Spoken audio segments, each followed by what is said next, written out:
이 시간 함께 보실 말씀은 시편 51편입니다. 시편 51편은 전체 19개의 구절로 되어 있는데요. 이 시간 이 19개의 구절을 가지고 설교를 할 것인데요. 이 시간 읽는 본문은 1절부터 4절까지만 읽도록 하겠습니다. 시편 51편 1절부터 보시면, 오 하나님이여, 주의 자애하심을 따라 나에게 자비를 베푸소서. 주의 온유한 자비들의 풍성함을 따라 내 죄과들을 지워버리소서. 나의 죄악으로부터 나를 철저히 씻으시고 나의 죄로부터 나를 깨끗하게 하소서. 내가 내 죄과들을 아오니 내 죄가 항상 내 앞에 있나이다. 주만을 거역하여 내가 죄를 지었으며 주의 목전에서 이 악한 행실을 행하였으니, 주께서 말씀하실 때에 의롭게 되시고 주께서 판단하실 때에 순전하시리이다. 자, 말씀을 위해 다 같이 기도하겠습니다. 고마우신 아버지 하나님, 화창한 날씨 허락해 주시고 아름다운 예배 분위기를 조성시켜 주셔서 감사드립니다. 이 시간 저희들을 성령으로 충만케 해 주십시오. 진리의 말씀으로 가득 채워 주십시오. 오직 하나님 한 분께만 우리의 마음이 향할 수 있도록 도와주십시오. 우리의 생각을 멈추게 한다든지, 우리의 생각을 말씀에서 벗어나게 한다든지, 예배에 집중하지 못하도록 만드는 모든 요소들을 다 제해해 주십시오. 우리가 이 시간 말씀 앞에 집중하고 또 말씀 앞에 겸손히 앉아있을 때 주님께서 많은 것을 깨우치고 일깨우셔서 우리가 주님 앞에 더 밀착하고 또 온전히 성장할 수 있는 귀한 계기가 될 수 있도록 역사해 주십시오. 저희들은 주님의 도우심이 간절히 필요합니다. 말씀으로 변화받기를 원합니다. 이 시간을 복 주시옵소서. 주 예수 그리스도 이름으로 기도했습니다. 아멘. 참된 회개의 눈물, 참된 회개의 눈물이라는 제목으로 설교하겠습니다. 자, 회개가 무엇입니까? 돌아서는 것입니다. 어떤 것에 대해서 마음과 생각을 바꾸는 것이에요. 하지만 마음만 바꾸면 안 됩니다. 행동이 바뀌어야 돼요. 행위가 바뀌어야 됩니다. 참된 회개는 행위와 행동의 변화에 있습니다. 마태복음 21장 28절에서 32절에 보게 되면 첫째 아들과 둘째 아들에 대한 비유가 나옵니다. 첫째 아들은 처음에 포도밭에 가서 일하라는 명령에 안 가겠다고 했었죠. 거절했습니다. 하지만 나중에 뉘우치고 갔을 때에 그의 마음만 바꾼 것이 아니라 몸의 행동을 바꿨어요. 직접 포도밭으로 가서 일을 한 것이죠. 자, 이것이 진정한 회개입니다. 누가복음 15장의 탕자의 비유를 보십시오. 처음에는 모든 재산을 탕진하고 방탕하게 살았던 이 작은 아들이 뒤늦게 자신의 잘못을 깨닫습니다. 아버지의 집으로 돌아가야 한다고 생각했을 때 실제로 겸손히 낮아져서 회개했고, 또 그 결심대로 아버지의 집으로 실제 돌아가죠. 행동으로 옮긴 것입니다. 참된 회개가 무엇인지를 우리에게 보여주는 좋은 모범이에요. 러크만 목사님은 하나님을 떠나는 것이 죄의 진정한 본질이라고 했어요. 그리고 하나님께로 돌아가는 것이 진정한 회개의 진실한 결과라고 했습니다. 마틴 루터는 회개에 대해 이렇게 말합니다. 자기가 진실로 후회하고 뉘우친 그 행동을 다시는 되풀이하지 않는 것, 이것이 진정한 회개라고 했어요. 17세기 영국 청교도 설교자 필립 헨리는 1년 내내 회개 신앙의 중요성을 강론한 것으로 유명합니다. 그래서 그를 조롱하고 욕했던 사람들은 별명을 붙였어요. 미스터 회개 신앙. 하지만 이에 아랑곳하지 않은 헨리 목사는 자기를 비웃는 죄인들을 향해서 이렇게 담대하게 선포합니다. 만약 내가 설교 강단 위에서 죽는다면 회개를 설교하면서 죽을 것이고, 강단이 아닌 다른 곳에서 숨을 거둔다면 나는 회개를 실행하면서 죽을 것이다 그랬어요. 성경에는 위대한 회개 기도가 나옵니다. 4가지가 나와요. 위대한 참회 기도예요. 에스라 9장에 제사장 에스라의 회개 기도 나오고 있죠. 느헤미야 1장에 느헤미야의 참회 기도가 있죠. 또 다니엘 9장에 선지자 다니엘의 회개 기도가 있습니다. 그리고 4번째로 바로 오늘 본문이에요. 51편 다윗 왕의 참회 기도죠. 특히 시편 51편 이 표제를 보십시오.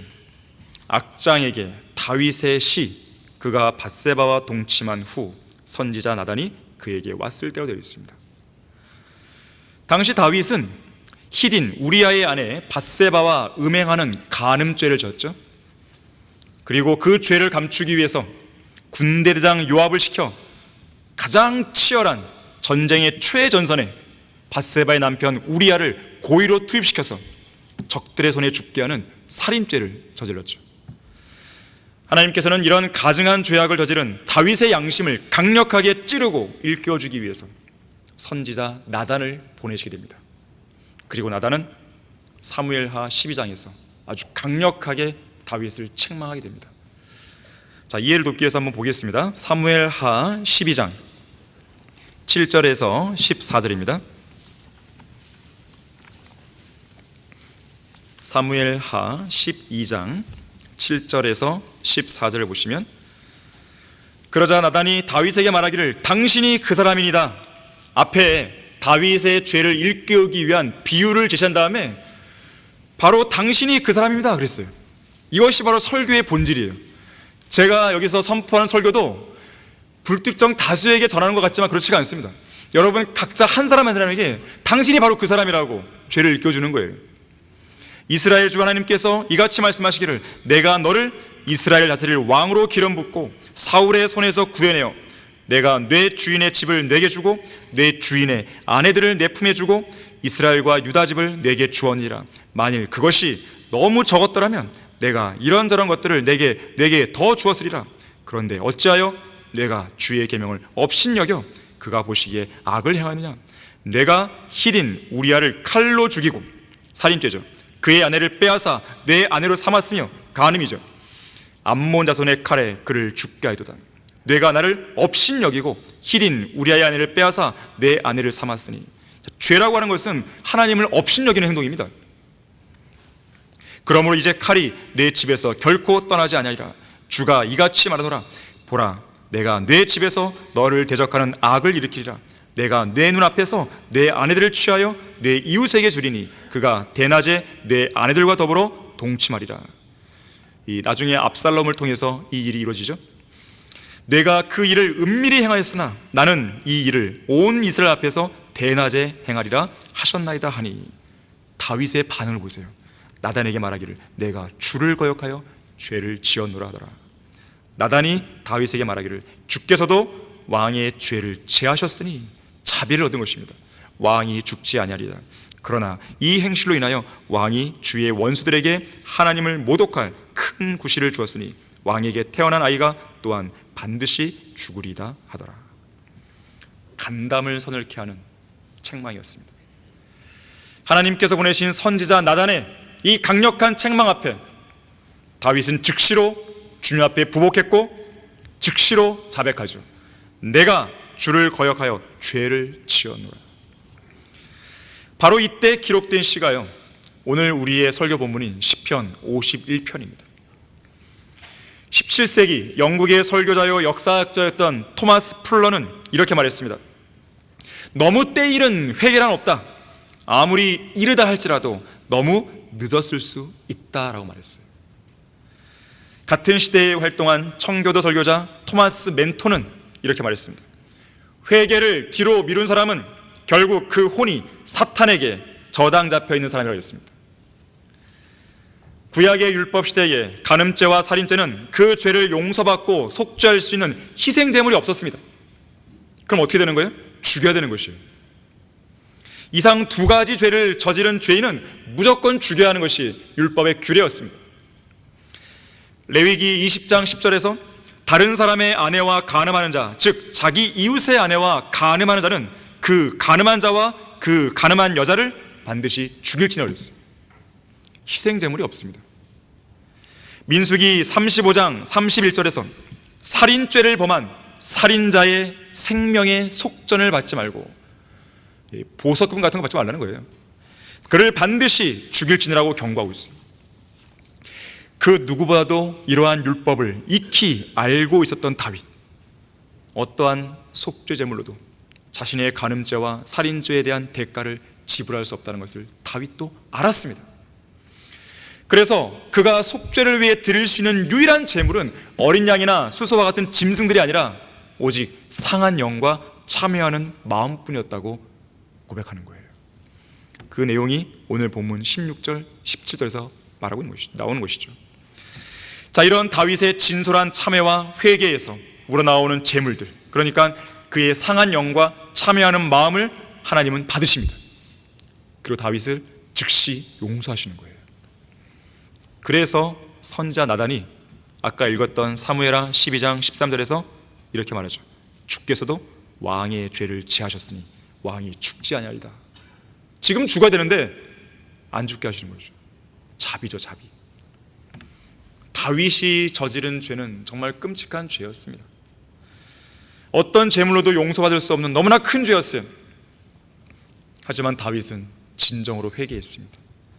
그리고 너무나 큰 자비를 받았고 주님과의 관계를 다시 회복할 수 있었습니다. 찰스 스펄전은 시편 51편에 대해서 이제 설명을 쭉 하다가 하는데 그 앞에 서문에서 이렇게 말해요. 하나님의 강력한 메시지가 그의 잠들어 있던 양심을 일깨우고 그로 하여금 그가 지은 죄의 심각성을 깨닫게 했을 때 그는 이 시를 썼다. 그는 육신의 정욕에 빠져 있는 동안 시를 쓰는 일을 잊고 있었다. 그러나 다시금 그의 영과 혼이 깨어났을 때 그는 다시 하프를 연주했고 죄에 대한 탄식과 참회의 눈물을 반주 삼아 하나님을 향해 노래를 했다 그랬어요. 바로 그것이 시편 51편입니다. 자, 참된 회개를 하려면 어떻게 됩니까? 첫 번째로 하나님의 자비를 구해야 됩니다. 하나님의 자비는 우리가 참된 회개를 할 수 있는 근간이에요. 하나님의 자비가 없다면 우리는 회개를 해도 소용이 없어요. 오늘 본문 1절에서 오 하나님이여 주의 자애하심을 따라 나에게 자비를 베푸소서 주의 온유한 자비들의 풍성함을 따라 내 죄과들을 지워버리소서 그랬어요.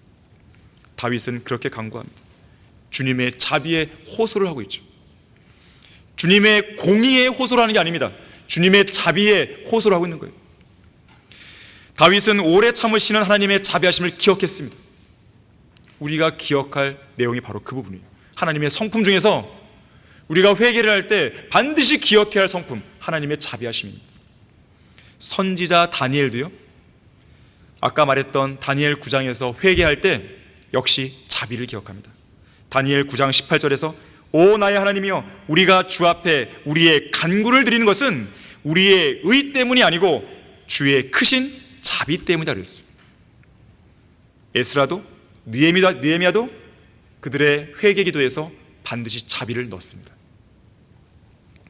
하나님의 공의가 아닌 하나님의 자비하심에 호소를 했던 것이에요. 한 번은 어떤 황제가 길을 가고 있었습니다. 한 소녀가 달려와서 황제 앞에 무릎을 꿇고 눈물로 이렇게 호소합니다. 황제 폐하, 제 아버지를 용서해 주십시오. 아버지가 사형 선고를 받았는데 부디 선처를 베푸시어 제 아비를 살려주십시오. 황제는 궁금했습니다.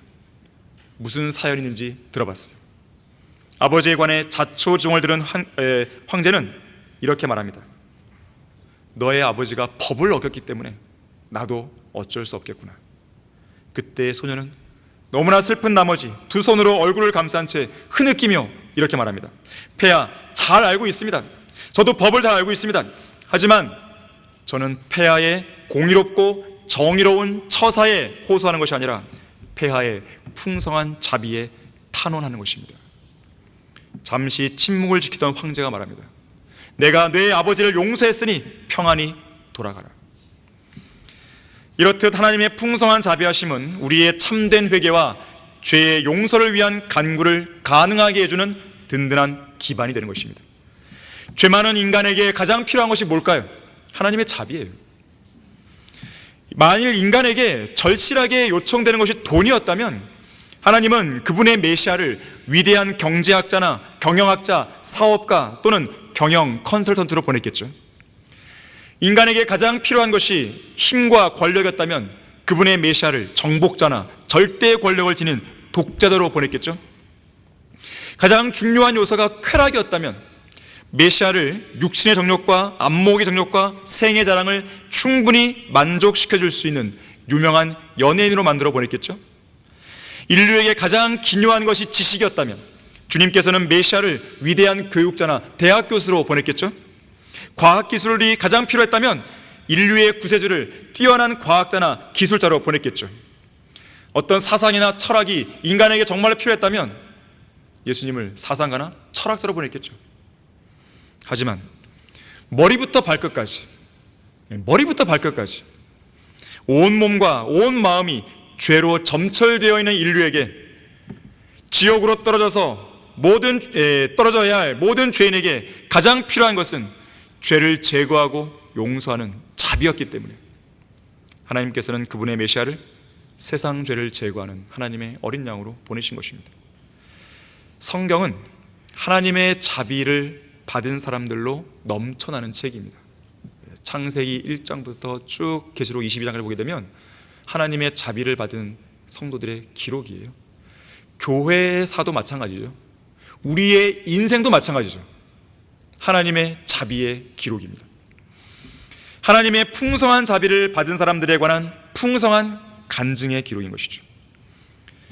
하나님께서는 최초의 인류인 아담과 이브가 죄를 짓고 타락했을 때 즉시 죽이셔서 지옥으로 던져버릴 수 있었지만 그들에게 자비를 베푸셨고 용서하셨고 그 의미로 가죽옷을 입혀주셨죠.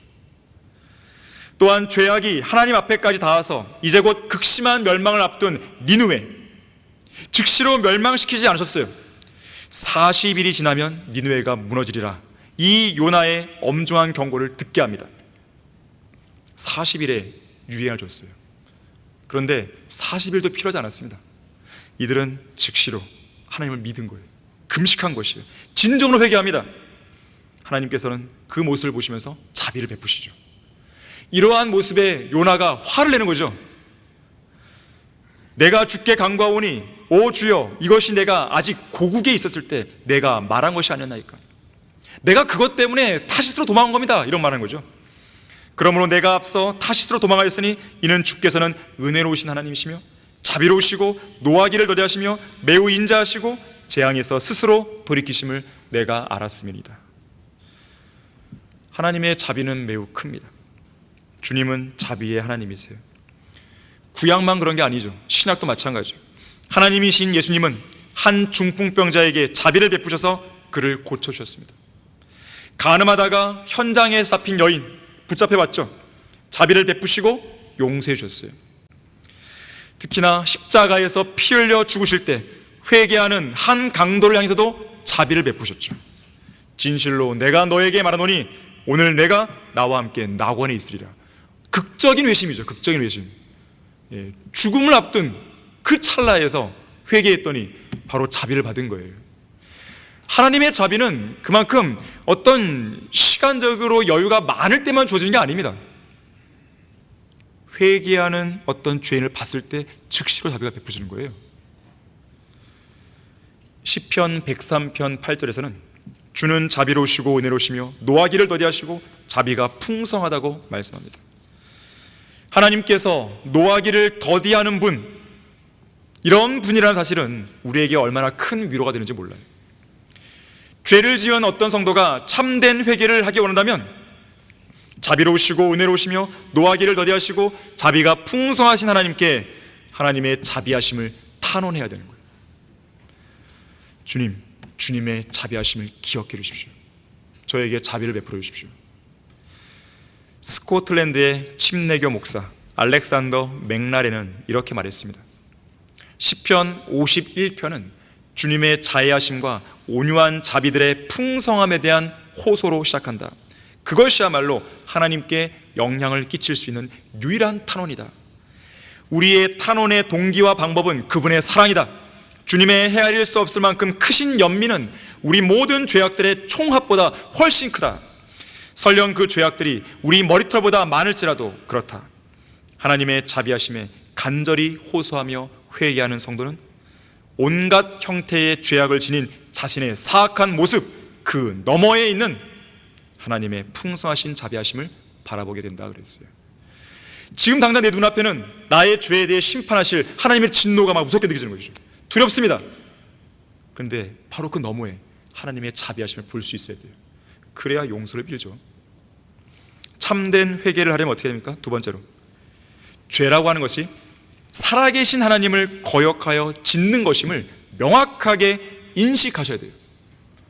내가 지금 짓고 있는 이 죄가 살아계신 하나님을 거역하여 짓는 것이구나, 이 사실을 인식해야 참된 회개를 할 수 있는 것입니다. 자, 본문 4절에서요, 다윗은 말합니다. 주만을 거역하여 내가 죄를 지었으며 주의 목전에서 이 악한 행실을 행하였으니 주께서 말씀하실 때에 의롭게 되시고 주께서 판단하실 때에 순전하시리다 그랬어요. 사실요, 다윗은 우리야의 아내를 취함으로써 우리야를 거역하여 죄를 지었죠. 두 번째, 군대 대장 요압에게 간접적인 살인을 지시하고 또 거짓말하게 만들므로 요압을 거역하여 죄를 지었죠. 세 번째, 밧세바의 남편을 죽임으로써 밧세바를 거역하여 죄를 지었죠. 네 번째, 하나님의 원수들에게 하나님을 모독할 큰 구실을 준 결과 통치자의 부패한 본을 보여줌으로써 이스라엘 백성을 거역하여 죄를 지었죠. 하지만 다윗은 사람들을 거스르는 모든 거역을 다 뒤로하고 이렇게 고백하는 거예요. 주만을 거역하여 내가 죄를 지었으며 주의 목전에서, 바꿔 말하면 뭐예요? 주님이 보고 있는 그 현장에서 이 악한 행실을 행했다고 고백한 거예요. 정말 간땡이가 부은 거죠. 생각해 보십시오. 여러분이 죄를 짓고 있을 때요, 아무도 안 보는 게 아니에요. 그런 착각을 버리셔야 됩니다. 하나님이 보고 계신 거예요. 지금요, 하나님의 목전에서 내가 지금 죄를 짓고 있어요. 그걸 아셔야 됩니다. 자, 이처럼 죄라고 하는 것은 하나님을 거역하여 짓는 거예요. 하나님의 목전에서 짓는 것입니다. 그래서 다윗은 이것을 분명하게 인식했기 때문에 회개를 할 때도 하나님 앞에 회개하고 용서를 구할 때도 하나님 앞에 용서를 구하는 거예요. 주의 온유한 자비들의 풍성함을 따라 내 죄가들을 지워버리소서. 나의 죄악으로부터 나를 철저히 씻으시고 나의 죄로부터 나를 깨끗하게 하소서. 누구한테요? 하나님한테요. 내가 내 죄가들을 아오니 내 죄가 항상 내 앞에 있나이다 그랬어요. 죄인은 하나님의 법을 어긴 것이기 때문에 오직 하나님만 범죄한 죄인을 용서할 수 있습니다. 우리가 하나님의 법을 어겼을 때 용서를 받기 위해 사람들에게 가는 게 아니에요. 왜냐하면 하나님을 거역한 여러분은 반드시 그 죄의 문제를 하나님과의 관계 속에서 풀어야 되고 하나님과의 관계 속에서 용서를 받아야 되는 거예요. 그래야만 그 문제는 완전히 풀어지고 완전히 용서가 되는 겁니다. 물론 내가 누군가에게 실수를 하고 누군가에게 잘못을 저질렀어요. 당연히 그 사람한테 얘기를 해야 되죠. 내가 잘못했다고. 하지만 거기서 끝나는 게 아니란 말이에요. 그 잘못을 누가 앞에서 한 거예요? 하나님 앞에서 한 거예요. 누가복음 15장에 나오는 이 방탕했던 작은 아들도 자기가 지은 죄에 대해서 어떻게 말합니까? 아버지요, 내가 하늘을 거역하여 아버지 앞에 죄를 지었나이다라고 자기 아버지에게 말할 생각들을 하는 거예요. 자, 아버지를 거역하여 죄를 졌다 이렇게 안 했어요. 하늘을 거역하여, 하늘에 계신 하나님을 거역하여, 내가 아버지를 거역해서 죄를 지었습니다 이렇게 안 했단 말이에요. 하늘을 거역하여, 하늘에 계신 하나님을 거역하여 제가 죄를 지었습니다. 요셉도 이 사실을 잘 알고 있었습니다. 포티발의 아내가 유혹해 왔을 때 창세기 39장 9절에서 내가 어찌 이 큰 악을 행하여 하나님께 죄를 짓겠냐 그랬어요. 당신의 남편 포티발에게 죄를 짓겠냐 이렇게 안 했어요. 하나님께, 하나님을 거역하는 것, 이것이 바로 죄의 본질이에요. 자, 우리의 모든 불순한 행동은 흠도 없고 점도 없으신 순수하신 하나님을 거역하는 행동입니다. 우리의 모든 불완전한 행동은 완벽하시고 완전하신 하나님을 거역하는 행동이에요. 우리의 모든 무지는 온전히 지혜로우신 하나님을 거역하는 것입니다. 우리의 모든 범죄는 전혀 죄가 없으신 하나님을 거역하는 행동이에요. 우리의 모든 더러운 죄악은 거룩하신 하나님을 거역하는 행동입니다. 하나님 앞에서는 어떤 죄도 숨길 수 없어요. 하나님의 법정에서는 오직 하나님만 의로우십니다. 그 법정에서 제출되는 완벽한 증거들로 하나님께서 우리를 판단할 때 오직 하나님만이 순전하신 분이라는 사실이 드러나는 뿐이에요. 왜 사람들이 죄를 짓는지 아십니까? 딱 한 가지예요. 하나님을 두려워하지 않기 때문에 그렇습니다. 하나님을 두려워하면요, 죄 못 짓습니다. 아까 말했듯이 하나님께서 내가 지금 죄를 짓는 걸 보고 계신다, 이 생각을 갖잖아요. 어떻게 죄를 지어요, 여기서? 여러분들은 공개적으로 여기 있는 사람들 앞에 다 죄를 짓습니까? 공개적으로? 아니죠. 은밀하게 짓죠. 은밀하게. 왜 은밀하게 짓는 거예요? 누가 안 볼까봐. 안 보니까 짓습니다. 누가 안 보는 게 아니라니까요. 하나님이 보신다니까요. 특히 하나님은 여러분 안에 계시잖아요. 그 생각을 생각해 보세요.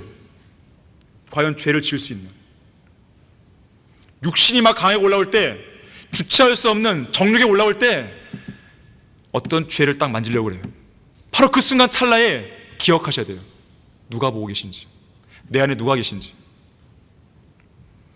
시편 36편 1절에서요, 악인의 죄과가 내 마음속에 말하기를 그의 눈앞에는 하나님을 두려움이 없다 그랬어요. 악인의 죄과가 말하기를 그랬어요.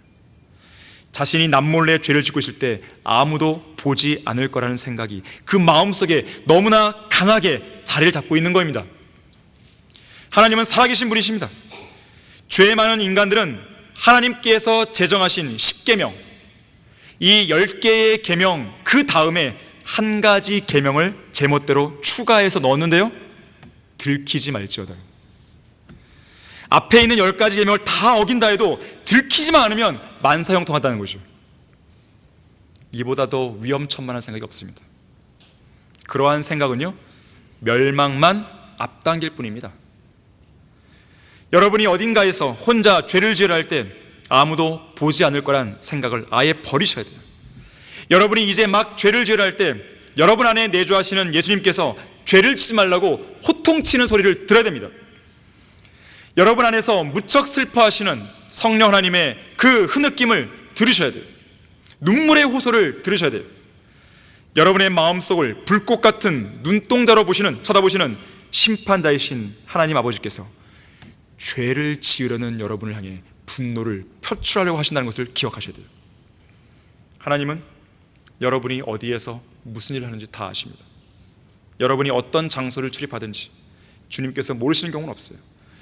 여러분이 어떤 죄에 손을 대고 있으며 어떤 죄의 장소로 발길을 옮기고 있는지, 여러분의 눈과 시선이 어떤 죄를 향하고 있는지, 여러분의 코가 어떤 죄의 냄새를 맡고 있는지, 여러분의 귀가 어떤 죄의 속삭임에 기울고 있는지, 여러분의 입으로 어떤 더러운 죄의 말들을 발설하는지, 여러분의 마음속에 어떤 더러운 죄들이 일어나고 있는지 다 알고 계시는 거예요.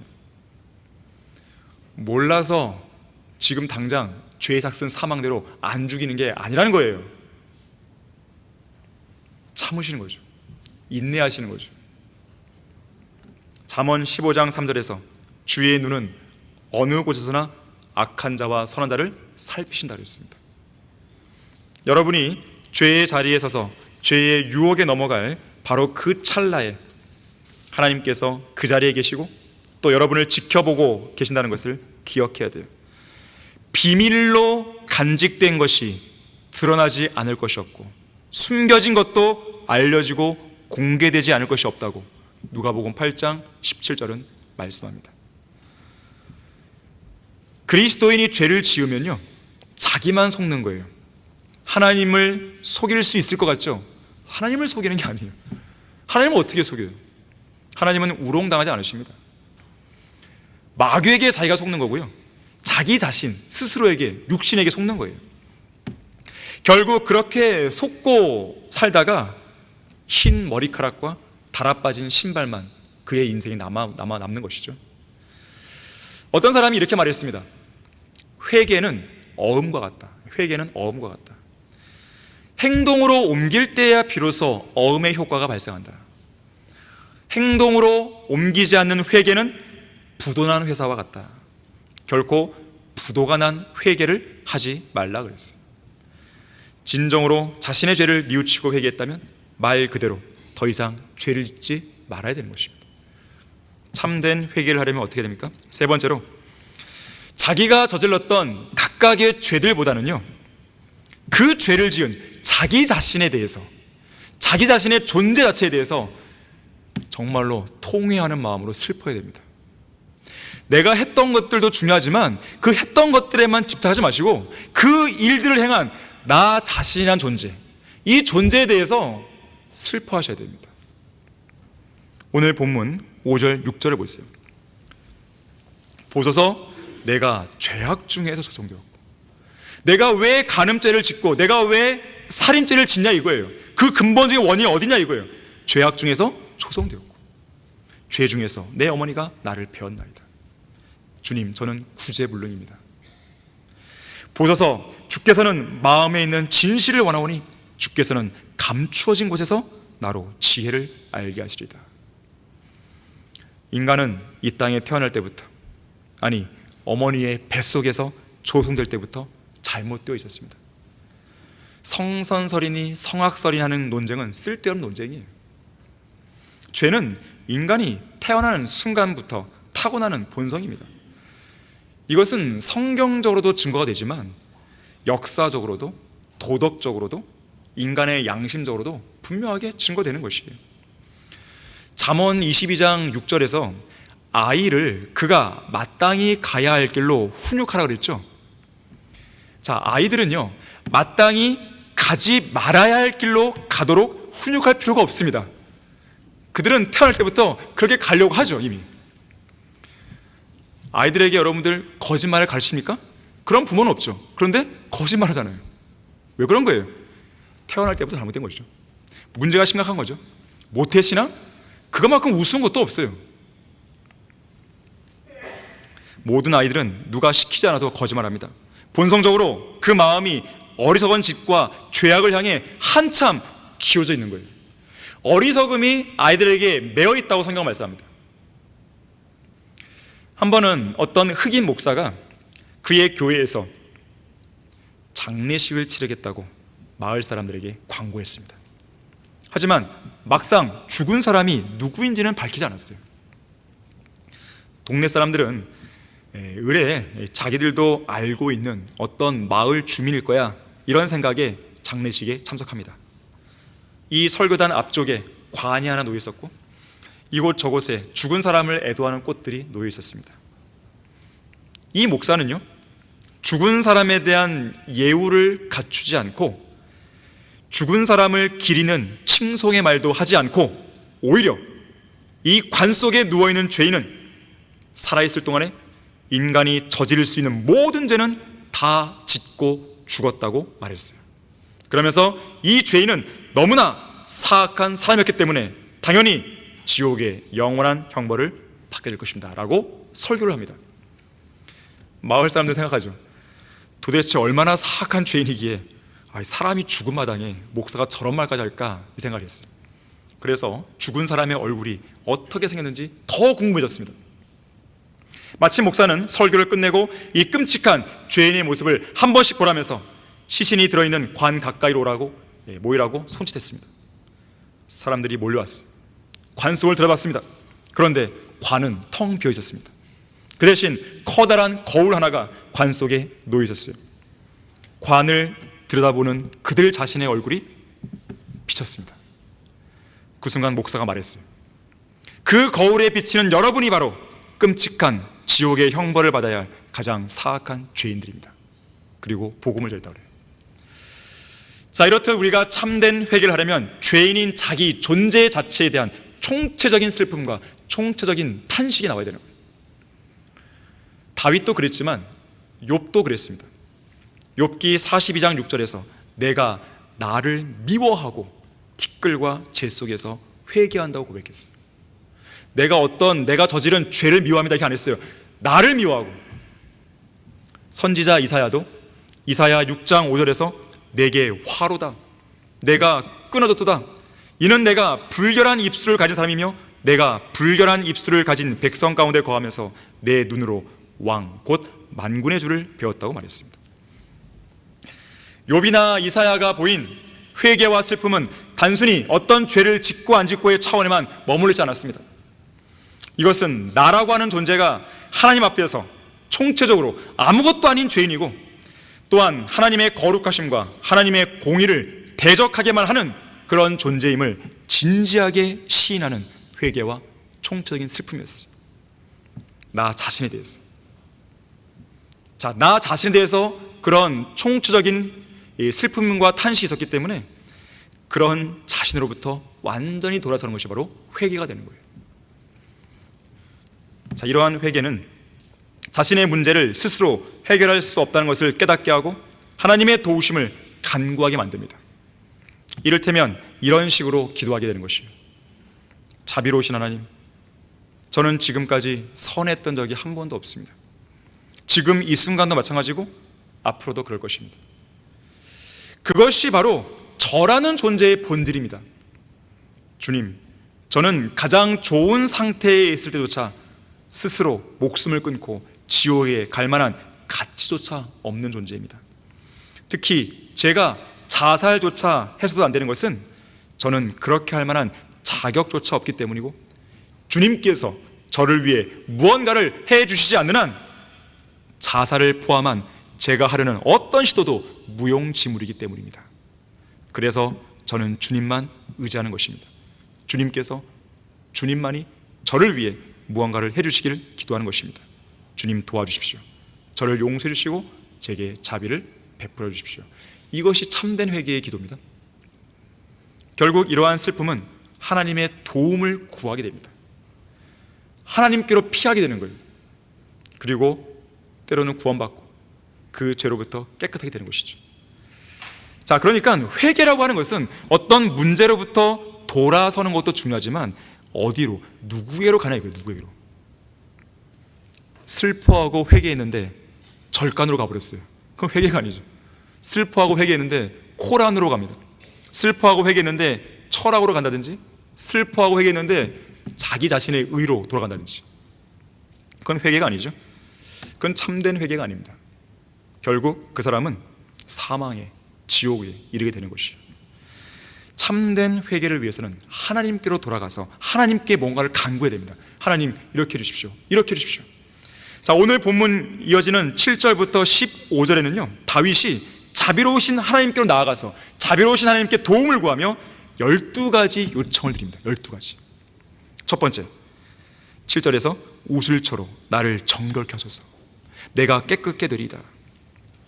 레위기 14장 4절부터 6절 말씀에 따르면 우슬초로 정결케 하는 것은요 문둥병으로부터 깨끗하게 될 때 취하는 행동입니다. 문둥병. 물론 다윗이 죄로 인해서 문자적으로 문둥병에 걸린 건 아니죠. 이것은 비유적인 표현입니다. 자, 왜 문둥병에 비유했을까요? 성경에서 문둥병은요 죄에 대한 가장 강력한 모형이기 때문에 그렇습니다. 두 번째, 나를 씻기소서. 누가 씻는 거예요? 하나님께서. 내가 눈보다 더 희게 되리다. 세 번째, 나로 기쁨과 즐거움을 듣게 하소서. 주께서 꺾으신 뼈들이 즐거워하리다. 자, 이건 역시나 비유적인 표현입니다. 다윗이 하나님의 징계를 통해 받은 고통에 대한 비유적인 표현이에요. 다윗의 뼈들이 지금 실제로 꺾인 건 아니죠. 하지만 주님께서 죄를 지은 우리를 씻기실 때 기쁨과 즐거움은 회복되는 거예요. 그래서 주께서 꺾으신 뼈들이 즐거워한다는 것이죠. 네 번째, 나의 죄들로부터 주의 얼굴을 가리소서. 다섯 번째, 나의 모든 죄악들을 지워버리소서. 이것이 용서입니다. 주님께서 우리의 죄를 용서할 때 우리의 죄를 저 위로 높이 들어 올리셔서 다른 어딘가로 멀리 옮겨버리시는 거예요. 이것이 용서예요. 그 죄가 우리의 양심을 괴롭게 하지 못하도록 저 멀리 던져버리는 겁니다. 아예 기억 안 하시는 거죠. 그래서 시편 103편 12절에서는요 동이 서에서 먼 것 같이 그가 우리의 죄과들 우리로부터 멀리 옮기셨다고 했습니다. 자, 이 시대의 그리스도인들, 예수 그리스도께서는 우리의 모든 죄들을 가지고 가셔서 지옥에다 다 던져버리신 거죠. 그리고 열쇠로 잠가버리셨단 말이에요. 여섯 번째, 오 하나님이여 내 안에 깨끗한 마음을 창조하시고 내 안에 바른 영을 새롭게 하소서. 7번째, 주의 면전에서 나를 내어 쫓지 마시고. 8번째, 주의 거룩한 영을 내게서 거두어가지 마소서.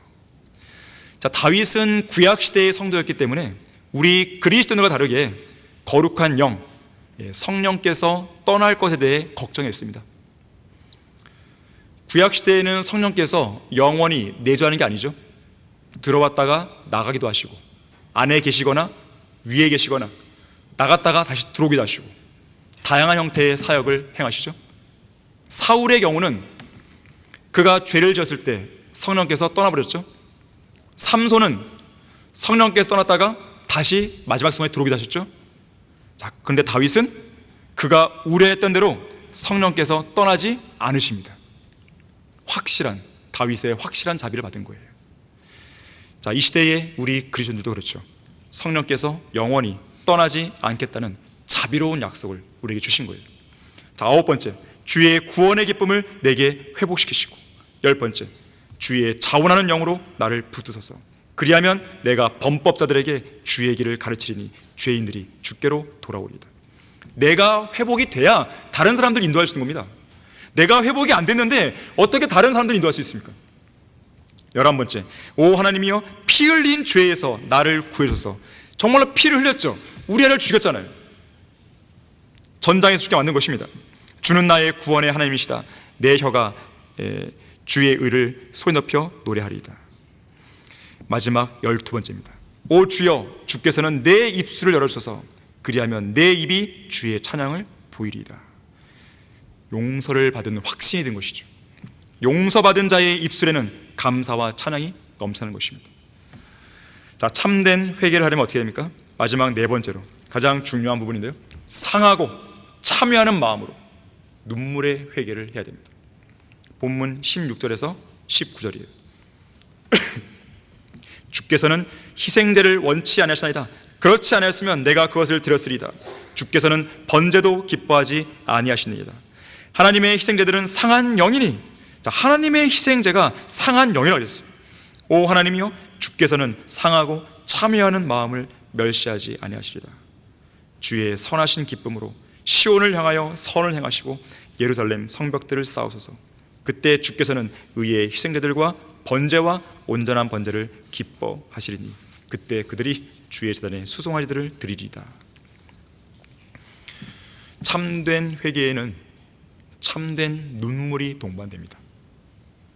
이사야 66장 2절에서 이러한 사람은 내가 보살피리니 곧 영이 가난하고 통회하고 내 말에 떠는 자라 그랬습니다. 여러분은 하나님의 말씀 앞에 떨고 있습니까? 떨어야 돼요. 떤다는 것은 말 그대로 오금이 절 정도로 두려워 떠는 겁니다.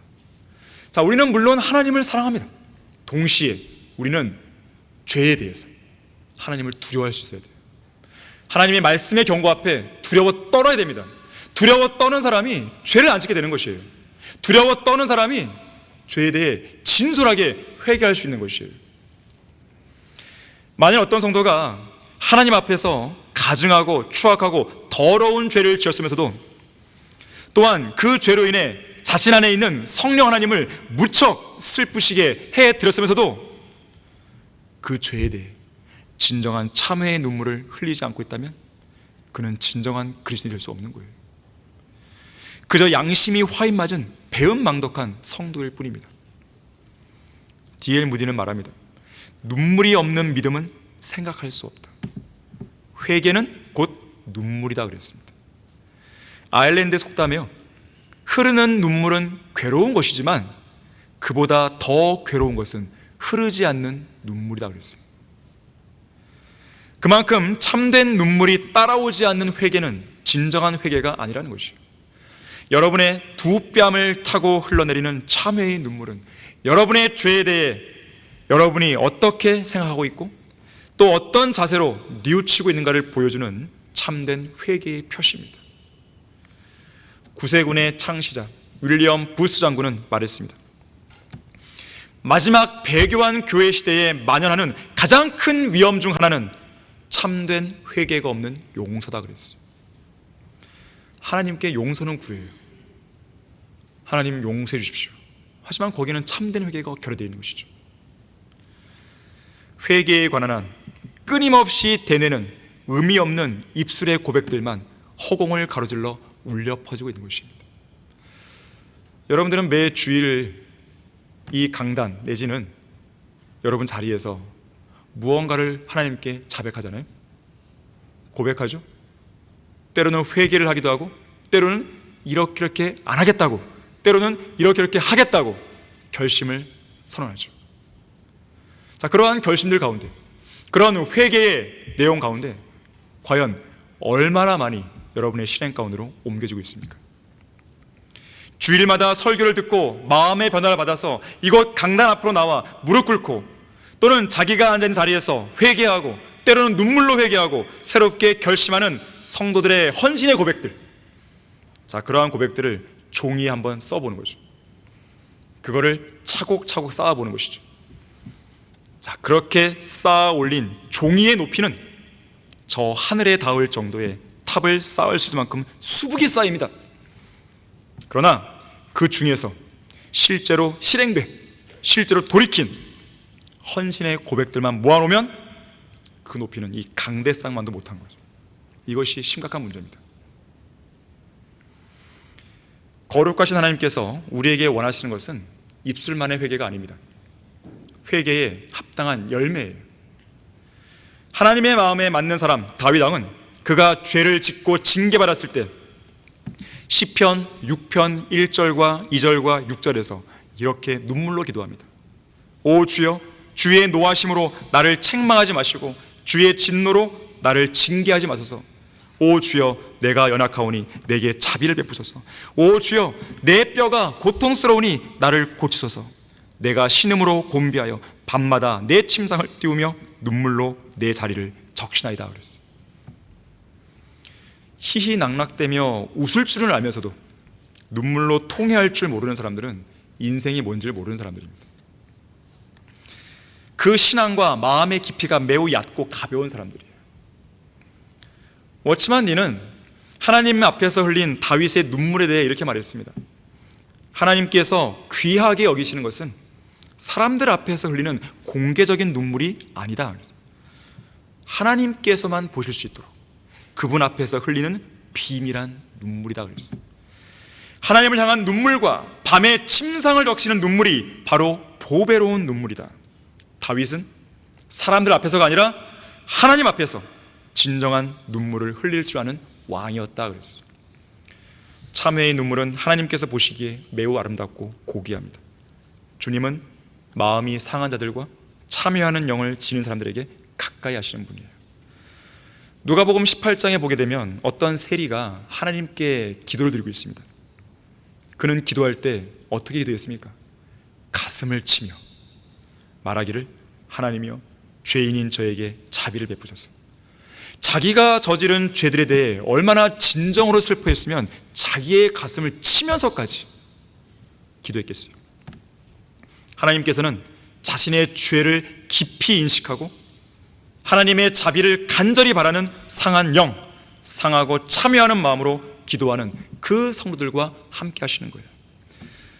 예수님은 말씀하십니다. 애통하는 자들은 복이 있나니 그들이 위로를 받을 거라 했어요. 눈물로 회개하고 애통할 줄 아는 사람만이 현명한 사람입니다. 죄에 대해 애통하며 눈물을 흘릴 때 하나님은 그 사람이 지니고 있는 죄의 문제와 고통을 해결하시고 치료하시는 은총과 자비를 베푸시는 거예요.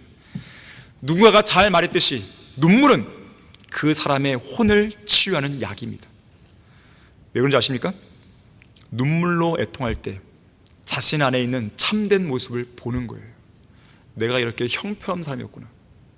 내가 이렇게 죄 많은 존재였구나. 내가 이렇게 교만한 존재였구나. 그랬을 때에 참된 해결을 할 수 있기 때문에 그렇습니다. 이러한 눈물은 통회의 눈물이요 참회의 눈물입니다.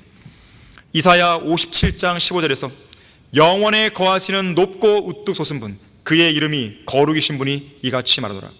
나는 높고 거룩한 곳에 거하며 또한 통회하고 겸손한 영을 지닌 자와 함께 거하여 겸손한 자의 영을 소생케 하고 통회하는 자의 마음을 소생케 한다고 했어요. 여러분은 지금 어떤 특정한 죄에 연루되어 있지 않습니까? 좀처럼 빠져나오지 못하고 어떤 특정한 죄의 덫에 붙들려 있지는 않습니까? 그렇다면 여러분이 해야 할 가장 첫 번째 일은 죄를 끊는 것, 이것보다는 그 죄에 대해 진실한 마음으로 참회하는 거예요. 단순히 참회하는 것만으로는 부족하고 참된 눈물과 더불어서 자기 죄에 대해 깊이 뉘우치고 그 죄로부터 온전히 돌아서야 하는 것입니다. 어떤 사람이 이렇게 말했어요. 애통해야 할 때 우리의 마음은 부드러워진다. 우리의 혼은 맑아진다. 애통해야 할 때 우리 자신의 참된 모습을 보고 회개하게 된다. 우리가 애통해야 할 때 더 이상 교만할 수 없다. 애통은 회개의 시녀이며 회개는 겸손으로 이어지는 관문이다. 우리가 애통해야 할 때 우리 안에 있는 잘못된 욕망들이 정화된다. 우리는 우리가 눈물로 회개하고 자백하는 그 애통을 우리의 잘못된 욕망을 해독하는 해독제로 삼아야 한다 그랬어요. 주님 앞에서 흘리는 참된 눈물의 회개가 있을 때 하나님은 예수 그리스도의 피를 통해 우리의 모든 더러운 죄들을 제거하시고 씻으시는 것이죠. 결론을 맺겠습니다. 토마스 왓슨이라는 설교자는요, 회개를 미루면 미룰수록 죄는 더 강력해지고 마음은 더 강팍해진다 그랬어요. 얼음이 더 단단하게 얼면 얼수록 그것을 깨기가 더 힘든 법이라고 했어요. 회개는 빠르면 빠를수록 좋습니다. 또 한 명의 청교도 목사 토마스 아담스는 말합니다. 회개 이외에 하나님의 심판을 막아줄 방패는 없다. 오직 회개 말고는 그 강력한 심판의 힘을 감당할 수 있는 것이 이 세상에는 없다 그랬어요. 바닷가재 아시죠? 바닷가재, 랍스터. 이 바닷가재는 성장하기 위해서요, 계속 성장하기 위해서 자기의 속살을 보호해주던 단단한 옛 껍질을 스스로 벗어버리고 더 커다란 새 껍질을 뒤집어 써야 한다고 합니다. 낡은 껍질을 벗는 과정을 탈피라고 해요. 탈피. 바닷가재는 5년간의 성장기를 보내면서 25번의 탈피 과정을 거친다고 해요. 그리고 다 자란 뒤에도 1년에 한 번씩 계속해서 껍질을 벗습니다. 탈피의 과정은 끔찍하고 성가신 과정입니다. 낡고 단단한 외피가 압력을 받아 쪼개지면 바닷가재는 옆으로 눕습니다. 그리고 근육을 꼼지락거려서 벌어져 있는 각질 사이를 빠져나와요. 그리고 낡은 껍데기에서 벗어나 새로운 외피, 새로운 껍데기가 생길 때까지 불과 얼마 안 되는 시간이지만 바닷가재는 그 시간 동안 외부 환경에 무방비로 노출된 채 벌거벗은 상태에서 지내야 되는 것이에요. 위험천만한 과정이죠. 자, 우리 역시 정상적인 그리스도인으로 성장하는 과정에서 지속적으로 옛사람을 벗어버리고 새사람으로 옷 입게 됩니다. 이런 상황에서 회개는 불가피한 과정이에요. 회개는 나 자신이 바뀌는 과정입니다. 나의 마음이 바뀌고 나의 행동이 바뀌는 거예요. 내가 바뀌지 않으면 바뀌는 것은 아무것도 없습니다. 회개는 행동의 변화를 가져옵니다. 배의 키를 돌릴 때 배 전체의 방향이 바뀌듯이 마음의 변화는 삶의 변화를 낳는 거예요. 죄의 핵심은 하나님으로부터 떠나는 것이고 회개의 핵심은 하나님께로 돌아오는 것이에요. 인간의 약점이 무엇입니까? 재앙과 징계가 임하면 잠시 회개하는 것 같다가도 재앙과 징계가 거치면 또다시 옛날로 돌아가 버린다는 거예요. 그래서 그 사람에게는 재앙과 징계가 끊이지 않는 거예요. 그걸 그 사람이 알아야 됩니다. 왜 내 인생에는 왜 이렇게 문제가 계속 생길 것인가? 가장 큰 문제는 회개가 안 된 거예요. 지금 그걸 먼저 보셔야 됩니다. 여러 가지 이유가 있겠지만요, 가장 첫 번째는 자기를 먼저 돌아보는 거예요. 먼저 나 자신이 바뀌는 과정이 필요한 겁니다. 재앙을, 징계를 완전히 멈추는 길은 진정한 참회 기도와 진정한 회개밖에 없어요. 러커만 목사님은 회개에 대해 이렇게 말했어요. 회개는 끊는 것이다. 끊는 거예요. 그것을 하지 않는 거예요. 하나님께서 당신에게 독재자와 같이 말씀하시며 당신의 부패하고 잔인하고 타락한 성품 때문에 불쾌하게 여기신다. 회개하라. 술을 끊고 저주하지 말고 패를 담배로 망치지 말고 빚을 갚고 더러운 농담을 그만두고 이런 모든 것들이 회개다. 요즘 설교자들은 회개를 설교하지 않는다. 그러나 회개는 하나님의 명령이다. 거실에서 TV를 치워버리라. 집에서 더러운 아이돌 그룹의 음악들을 없애버려라. 회개는 당신의 비겁함을 버리는 것이요 당신의 게으름, 완고함, 유치함을 내버리는 것이다. 진리를 들었을 때 화를 내는 것을 멈추고 자신에게 동의하지 않는 사람을 사랑하기 시작하는 것이며 또한 당신에게 상처를 준 사람을 용서하는 것이다. 이것이 회개다. 하나님은 어디에 살고 있는 어떤 사람에게도 회개하라고 명령하신다. 죄들로부터 돌이키라. 이것이 회개이다. blow out, 날려버려야 돼. 눈물로 얼룩진 온전한 회개를 통해서 모든 형식적인 거품들, 모든 불필요한 거품들을 제거하고 거룩하신 하나님 앞에 참신한 마음으로 새롭게 출발하는 이 시간이 되길 바라겠습니다. 자, 기도하겠습니다. 위대하시고 두려우시고 공의로우시고 정의로우신 아버지 하나님, 우리는 죄를 지을 때 두려움을 느끼게 됩니다. 하나님을 향한 두려움입니다. 하지만 그 두려움은 죄를 짓기 전에 우리는 갖고 있어야 되는 것입니다.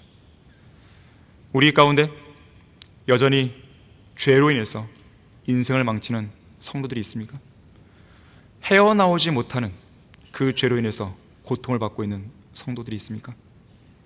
주님께서 그 성도들의 마음을 이 시간 이끌어 주셔서 진정한 참회의 회개의 자리로 나오게 해주시고 눈물로 통회하는 그 자리로 나오게 하시며 그리고 그 이후의 삶이 완전히 변화되고 자신들을 괴롭혔던 그 죄로부터 온전히 벗어날 수 있는 그 승리의 역사의 현장으로 나아갈 수 있도록 도와주십시오.